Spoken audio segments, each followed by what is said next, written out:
Hello, everyone. This is Pam from PamGriffithsCoaching.com. I am super excited to be here with you today because I want to share a little something around what's been coming up with the coaching work that I'm doing with my clients and what I'm hearing from a lot of people that I support in the last couple of weeks. And so my topic for today is I want to talk to you about procrastination.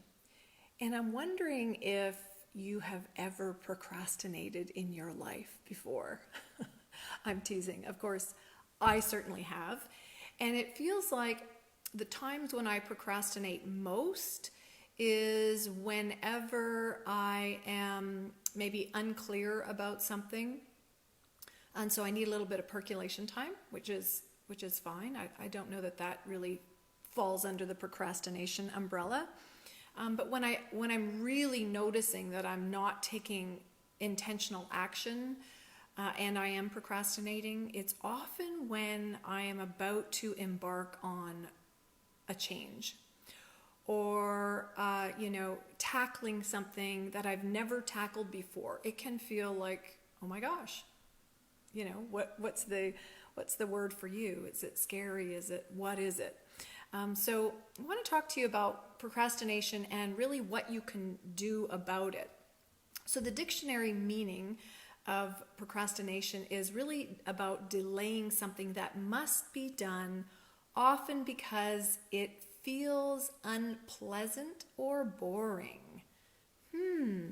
Have you ever procrastinated before and felt something was unpleasant? So you didn't do anything about it? Okay, if so, this is a good sign. So people procrastinate for many reasons. I know sometimes it might be around a distraction. So, there's something fun happening over there, so I'm going to just procrastinate on what I really need to do and go have some fun over here. Sometimes it might be around thinking that we have all the time in the world. Do we really know that? Do you really know that you have all the time in the world? We sometimes think that we do, but we really don't, do we? Other people are perfectionists, and so they don't start because it will never be good enough, and so they procrastinate. And others procrastinate because they think of doing something, when they think of doing something that they must do, there is this anxious energy that starts to occur either in the pit of their stomach or maybe a tensing in your shoulders. I don't know if you've ever experienced that before. And so what happens is we then stay in this holding pattern and we stay stuck. And so why do we do this?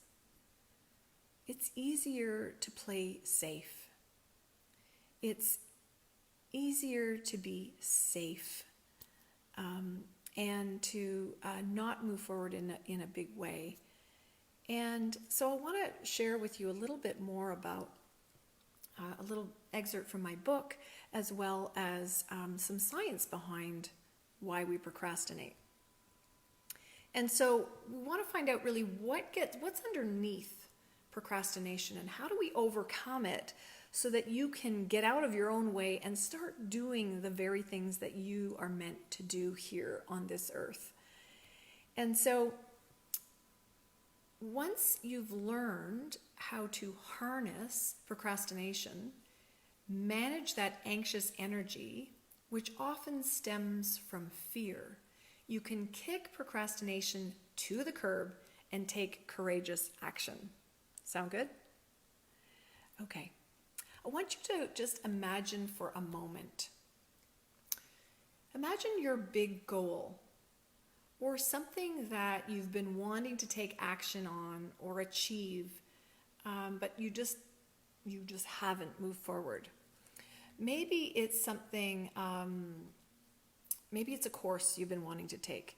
Maybe you've been wanting to hire somebody new.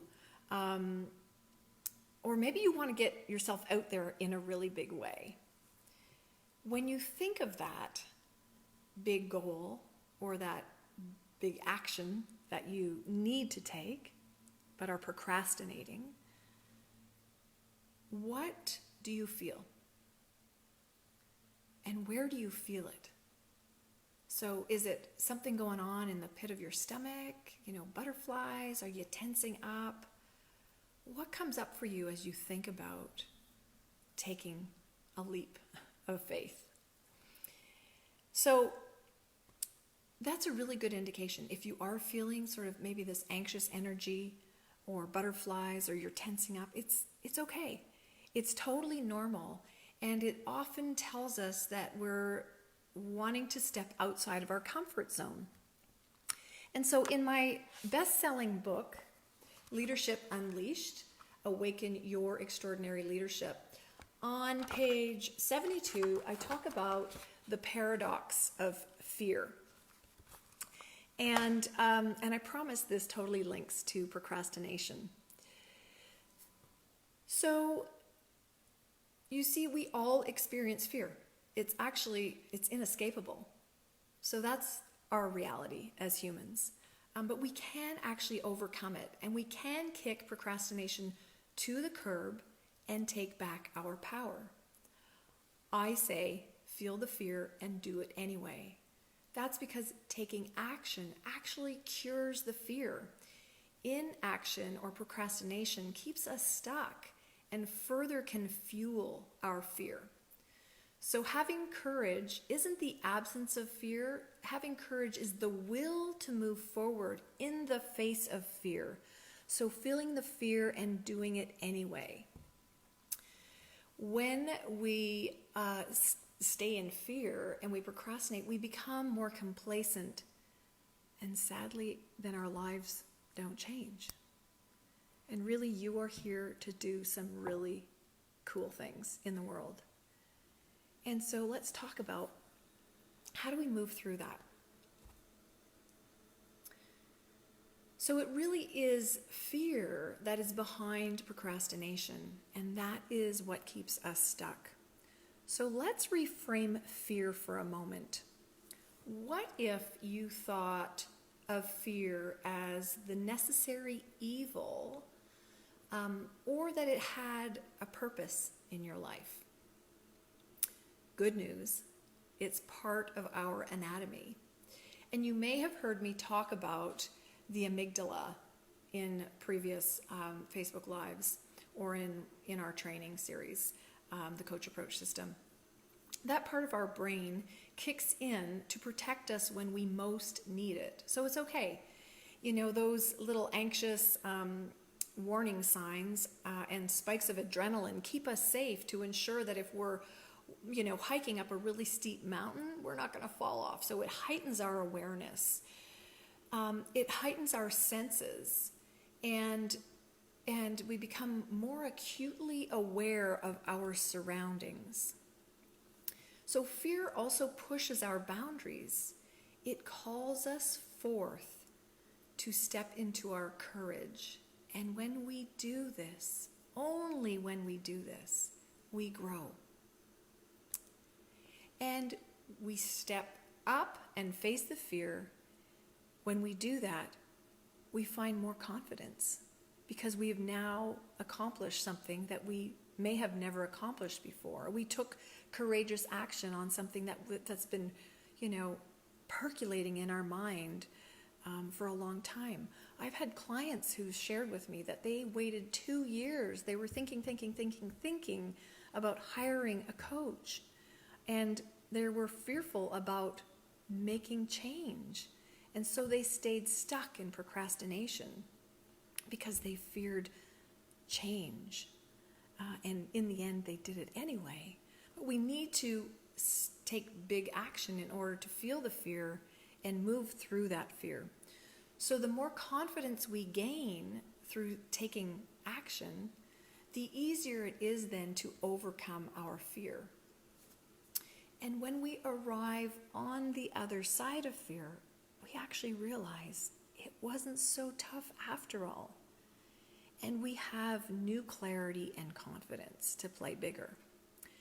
We realize that most of our fears are really made up. And we ruminate over and over and over for so long that we begin to believe the stories that we tell ourselves.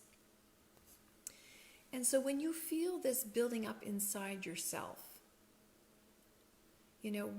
what exactly is it that you're afraid of?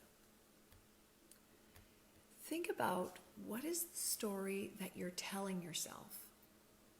Because we do tell ourselves stories. We believe certain things and we fear those stories, send fear signals to our amygdala. Oh my goodness, what if, I can't do this, I'm not smart enough, I'm not good enough, I don't have the tools, whatever.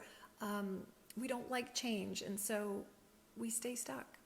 So think about, what exactly are you afraid of?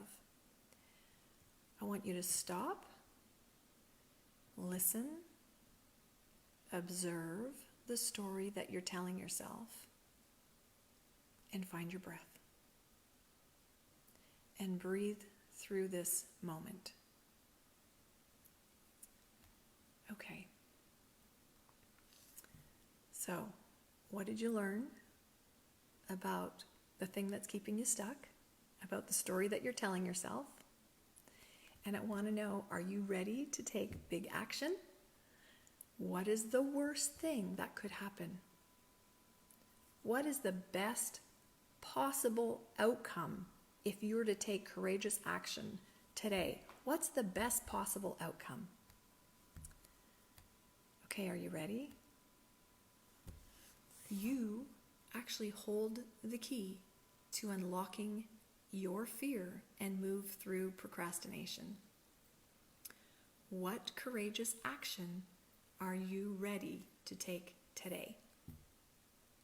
That's my inspiration for you today, and I look forward to hearing what courageous action you take.